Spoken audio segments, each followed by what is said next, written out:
Hi everyone, welcome back to my channel. So now today is day 7 of our CUT preparation journey. तो देखते हैं हम लोग क्या क्या कवर कर पाते हैं।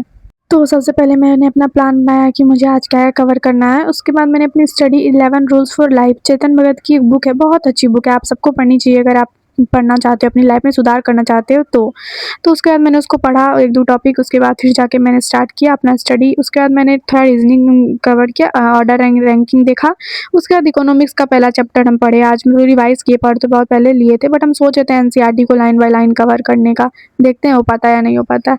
उसके बाद फिर हम जनरल नॉलेज का कुछ क्वेश्चन किए, साइंस एंड टेक्नोलॉजी का। उसके बाद फिर इंग्लिश में भी रीडिंग कॉम्प्रिहेंशन मेरा हो गया है, हम समझ गए सब चीज़, बट हमको कुछ कुछ दिक्कत आ रहा है उसमें भी, मतलब हो नहीं रहा है, कुछ कुछ समझ कभी कभी नहीं आता है। तो हम सोचे हैं डेली एक एक मतलब टॉपिक कवर करेंगे तो हो जाएगा उसका भी। उसके बाद फिर हम अपना डोमेन सब्जेक्ट हिस्ट्री, पॉलिटी और इकोनॉमिक्स रिवीजन किए। उसमें भी हमको सबसे ज़्यादा प्रॉब्लम इकोनॉमिक्स में हो रहा था, बट हमको और 2-3 बार क्वेश्चंस का प्रैक्टिस करना होगा, रिवाइज करना होगा। अभी हम सोचे हैं कि अपना मेन फोकस जो है इंग्लिश पे देंगे, उसका सेकेंडरी रखेंगे जीएटी को, उसके बाद फिर जाके डोमेन को, क्योंकि अभी नॉर्मल बहुत इंपॉर्टेंट है और अच्छे बेस्ट कॉलेज में एडमिशन लेने के लिए लैंग्वेज और जीएटी, तो इसलिए मेन है लैंग्वेज, क्योंकि हम हिंदी मीडियम से रहे हैं तो हमको इंग्लिश में प्रॉब्लम हो जाता है अभी बहुत ज़्यादा। तो मेरा इंग्लिश में बहुत सारा टॉपिक क्लियर हो गया है अभी, जैसे टेंस हो गया, वॉइस, ये सब मैंने क्लियर कर लिया है। उसके बाद अभी मेरा मेन फोकस वोकेबलरी पे है, जैसे वन वर्ड सब्स्टिट्यूशन हो गया, ये सब अभी हम देख रहे हैं। उसके बाद रीडिंग कॉम्प्रिहेंशन डेली एक एक प्रैक्टिस करते हैं, सुबह एक शाम, उसमें भी मतलब डेली प्रैक्टिस करते करते उसमें भी बेस्ट हो जाएगा, क्योंकि अभी हमको थोड़ा दिक्कत हो जाता है, हम समझ नहीं पाते हैं कि कैसा है, क्या बोल रहा है उस पैराग्राफ में, तो ये हमको मेनली दिक्कत हो रहा है अभी। ये था जो आज हम पढ़े। और उसके बाद आप बताइएगा कि आपको कौन सा सब्जेक्ट में ज़्यादा दिक्कत होता है, कौन सा सब्जेक्ट आपका बेस्ट है, अगर हम कुछ हेल्प करवाएँ तो हम ज़रूर हेल्प करेंगे आपका।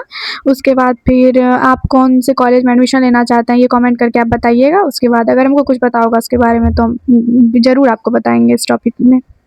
तो ये था जो आज हम पढ़े। तो मेरा मेन टिप आपको यही रहेगा कि आप जितना क्वेश्चन प्रैक्टिस कर सकते हैं, आप कोई टॉपिक पढ़े तो उसका जस्ट उस टाइम पे कम से कम 50 क्वेश्चन प्रैक्टिस आपको करना ही है, क्योंकि question practice is the key. क्योंकि अगर आप क्वेश्चन प्रैक्टिस नहीं कर रहे हैं तो आपका मतलब नहीं हो पाएगा एग्जाम में, क्योंकि उस टाइम हमको 50 क्वेश्चन सॉल्व करना रहता है, वो भी 60 मिनट के अंदर। तो आपको टाइम लगा के क्वेश्चन प्रैक्टिस करना है कि हाँ, हमको पता है कि हम इतना मिनट में इतना क्वेश्चन कर रहे हैं, और कोई भी सब्जेक्ट को, कोई भी टॉपिक को उतना ज़्यादा टाइम नहीं देना है कि आपके लिए वो हार्मफुल हो जाए।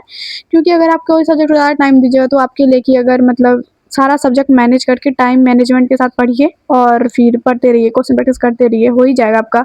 तो ये था मेरा जर्नी, अगर आपको अच्छा लगे तो शेयर कीजिए, सब्सक्राइब कीजिए, लाइक कीजिए और फिर बने रहिए मेरे साथ।